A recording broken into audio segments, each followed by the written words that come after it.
नमस्कार दोस्तों, स्वागत है हमारे YouTube चैनल में। दोस्तों, UP NHM 17,000 plus post, ANM pharmacist, lab technician, staff nurse, not short listed candidate second waiting list में। पदों की संख्या बढ़ने की उम्मीद, पास अभ्यर्थी शामिल होंगे डॉक्यूमेंट वेरिफिकेशन में।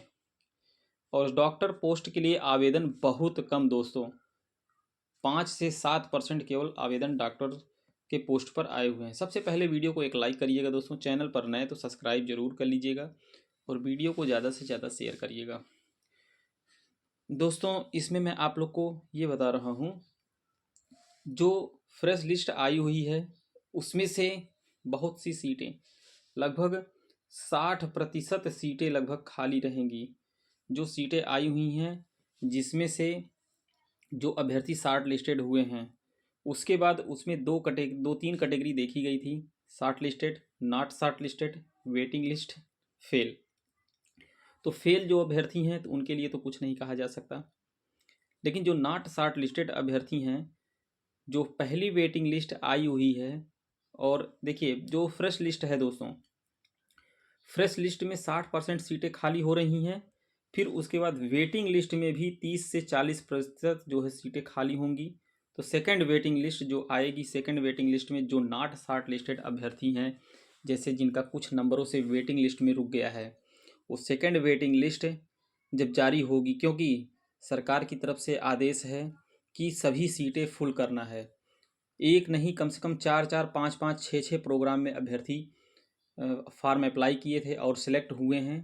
तो एक ही में तो वो डॉक्यूमेंट वेरीफाई या एक ही पद वो लेंगे। तो दूसरी वेटिंग लिस्ट भी जो है आना तय है। और पदों की संख्या बढ़ने की उम्मीद है दोस्तों। पदों की संख्या अभी और भी कुछ हज़ार पद और बढ़ेंगे, जिसमें फार्मासिस्ट के पद को बताया जा रहा है, क्योंकि फार्मासिस्ट के बहुत कम पद आए थे, लगभग 490 पद नियर अबाउट, 390 या 490 नियर अबाउट जो है लगभग पद आए हुए थे। वह पद बढ़ने की संभावना इसलिए है दोस्तों, फार्मासिस्ट की तो बढ़ने की संभावना है, एएनएम, स्टाफ नर्स और लैब टेक्नीशियन देखने के बाद पता चलेगा कि कहाँ पर कैसे जो है स्टाफ हैं।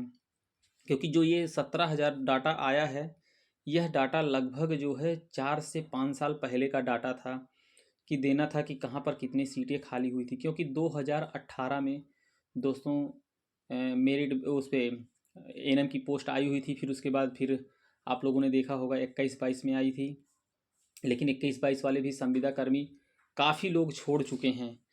तो बहुत से लोग जो है परमानेंट हो गए हैं यूपी ट्रिपल एस सी के माध्यम से, कहीं कोई और परमानेंट हो गया है। तो इसलिए स्टाफ की बहुत ज़्यादा कमी है। आप देखेंगे डॉट सेंटर पर डॉक्टर तो रहना नहीं चाहते हैं। आवेदन जब आए हुए थे डॉक्टर पोस्ट के लिए, तो उसमें क्या हुआ था दोस्तों, आवेदन यह देखा जाए ना के बराबर हुआ है। तो फैसला यही किया जा रहा है कि वहाँ पर फार्मासिस्ट को तैनात किया जाए एज ए डॉट सेंटर प्रभारी, मिनी पीएससी प्रभारी के रूप में फार्मासिस्ट को जो है नियुक्त किया जाए, जिससे, और एक डॉक्टर रहेंगे जो जिनकी ड्यूटी मतलब डे वाइज ऐसे लगेगी सीएस जो है मिनी पीएससी डॉट सेंटर पर। और इसके साथ में दोस्तों यह सब देखते हुए जो है सीटों की संख्या बढ़ने की उम्मीद है। तो जो अभ्यर्थी नॉट शॉर्ट लिस्टेड हैं, वह सेकंड वेटिंग लिस्ट का इंतज़ार करें, और सेकंड वेटिंग लिस्ट ज़रूर आएगी। रही बात डॉक्यूमेंट वेरिफिकेशन से, डॉक्यूमेंट वेरिफिकेशन आपके इसी जनवरी माह में होकर जिला आवंटन से लेकर हर प्रक्रिया हो जाएगी, क्योंकि अब भर्ती में कुछ नहीं रहा गया है। एजेंसी से बोला गया है कि आप जल्द से जल्द प्रक्रिया को पूरा करें। अब एजेंसी का काम दोस्तों लगभग ख़त्म हो चुका है, क्योंकि परीक्षा और रिजल्ट ही जो है एजेंसी का था। अब नियुक्ति की बात है तो वह एनएचएम के माध्यम से होगी। अब एनएचएम की तरफ से नोटिस भी आपको जल्द ही देखने को मिलेगी। इसी सप्ताह में डॉक्यूमेंट वेरिफिकेशन की नोटिस देखने को मिलने वाली है। आप लोग कमेंट के माध्यम से ज़रूर बताइए कितने अभ्यर्थी ऐसे हैं कि जो मैंने क्लास चलाई थी, पढ़े थे और नंबर अच्छा आया हुआ है, कितने अभ्यर्थी सेलेक्ट हुए हैं। और दोस्तों सबसे बड़ी बात यह है कि जो अभ्यर्थी नहीं सिलेक्ट हुए हैं, अपने आपको जो है धैर्य बना के रखें। कहते नहीं हैं, अभी एक मूवी आई है 12th फेल, उसमें एक शब्द है, बहुत बढ़िया शब्द उसमें दिया गया है, री स्टार्ट। री स्टार्ट। तो आप जो है नहीं सिलेक्ट हुए हैं तो आप री स्टार्ट करिए, फिर से पढ़ाई को शुरू कर दीजिए। आप लोग भी एक बार उस मूवी को देखिएगा, बहुत अच्छी मोटिवेशनल मूवी, बहुत अच्छी है दोस्तों। पढ़ाई में मन ना लगे तो ऐसी मूवी देखना बहुत ज़रूरी है। मैंने तो देख लिया और बहुत अच्छी मुझे लगी है। तो आप लोग निराश ना हो, जिन भी भाई बहन का नहीं हुआ है वो री स्टार्ट करें। आगे भर्तियां आ रही हैं, स्वास्थ्य विभाग में बम्पर भर्ती आपके बिहार में आ रही है। जो भर्ती का अधियाचन और विज्ञापन नोटिफिकेशन सब कुछ अब तक जारी हो गया होता, लेकिन दोस्तों उस भर्ती पर विचार चल रहा है। जो 1.5 लाख भर्ती स्वास्थ्य विभाग में बिहार में आ रही है, उसमें ये बताया गया है कि एक नेशनल काउंसिल से रजिस्ट्रेशन होता है। अगर वह रजिस्ट्रेशन हो जाता है तो पूरे प्रदेश में, पूरे देश में कहीं पर भी आप फॉर्म अप्लाई करिए तो आपको स्टेट मेडिकल फैकल्टी रजिस्ट्रेशन की आवश्यकता नहीं होगी। लेकिन अभी वह विचारधारा में रखा गया है और जल्द ही फैसला उस पर आएगा। और उसमें ये भी बताया गया है कि जिनके रजिस्ट्रेशन हो चुके हैं स्टेट में, बस उन्हें केवल रिन्यूअल कराना रहेगा, कि रिन्यू मतलब नेशनल काउंसिल ऑफ इंडिया के लिए, MCI medical nursing council of India जो है। या फिर जो है फैसला ये भी आ सकता है, क्योंकि भर्ती के पक्ष में हैं जितने भी अधिकारी हैं, जितने भी मतलब जन सुनवाई वाले हैं, और जहाँ पर यह मैटर गया है, जिस कोर्ट में गया है, कोर्ट भी जो है भर्ती के पक्ष में है। तो आप लोग तैयारी करते रहिए, जल्द ही फैसला आएगा। बिहार में 1.5 लाख स्वास्थ्य विभाग में पद आ रहे हैं, जिसमें से अकेले 35 से 40 हज़ार ANM के हैं, 35 से 40 हज़ार स्टाफ नर्स के हैं, और 35 से 40 हज़ार से ज़्यादा फार्मासिस्ट के हैं, और लगभग 20 से 25 लैब टेक्नीशियन के, क्योंकि दोस्तों लैब टेक्नीशियन के 1-2 पद रहते हैं, और फिर डॉक्टर के पद रहेंगे उसमें। तो फैसला जल्द ही आने वाला है।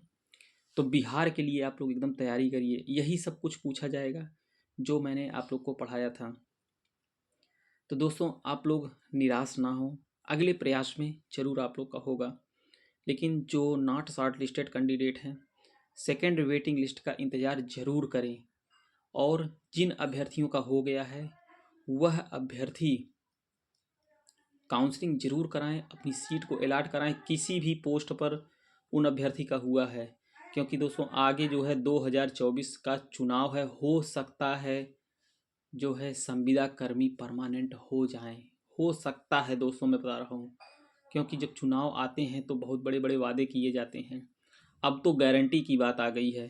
तो इसलिए आप लोग पढ़ाई जारी रखिए, जिससे कभी भी अगर विज्ञापन आता है तो आप जो है ज़रूर फॉर्म अप्लाई करिएगा। यूपी में भी UP SSC के माध्यम से भी फार्मासिस्ट के, लैब टेक्नीशियन के और ANM के पद आने वाले हैं। तो आप लोग तैयारी करते रहिए दोस्तों। वीडियो को ज़्यादा से ज़्यादा शेयर करिएगा। जो जानकारी मुझे मिली थी दोस्तों मैं कल ही देने वाला था, लेकिन मैं असमर्थ था बताने में आपसे। डॉक्यूमेंट वेरिफिकेशन आप लोगों का नोटिस इसी सप्ताह में देखने को मिलेगा। मैंने आपको पिछले सप्ताह में ही बताया था कि स्टाफ नर्स का रिजल्ट आने वाला है। देखिए दोस्तों पिछले सप्ताह में आ गया। मेरा स्वास्थ्य नहीं सही था, उस समय ऑपरेशन हुआ था, इसलिए मैं अपडेट नहीं दे पाया। बहुत से अभ्यर्थी कहने लगे सर जो है आप इतने दिन दूर कहाँ थे, लेकिन दोस्तों मैंने अपने वीडियो के माध्यम से आप लोगों को बताया भी। वीडियो को ज़्यादा से ज़्यादा शेयर करिएगा दोस्तों। चैनल पर नए तो सब्सक्राइब ज़रूर कर लीजिएगा। आज की जो अपडेट भी मिलेगी हमें, मैं ज़रूर आप लोगों तक अपने वीडियो के माध्यम से शेयर करूँगा। आज हो सकता है कुछ न कुछ आप लोग को नोटिस देखने को मिल भी सकता है। मिलते हैं नेक्स्ट वीडियो में। वीडियो को अंत तक देखने के लिए बहुत बहुत धन्यवाद।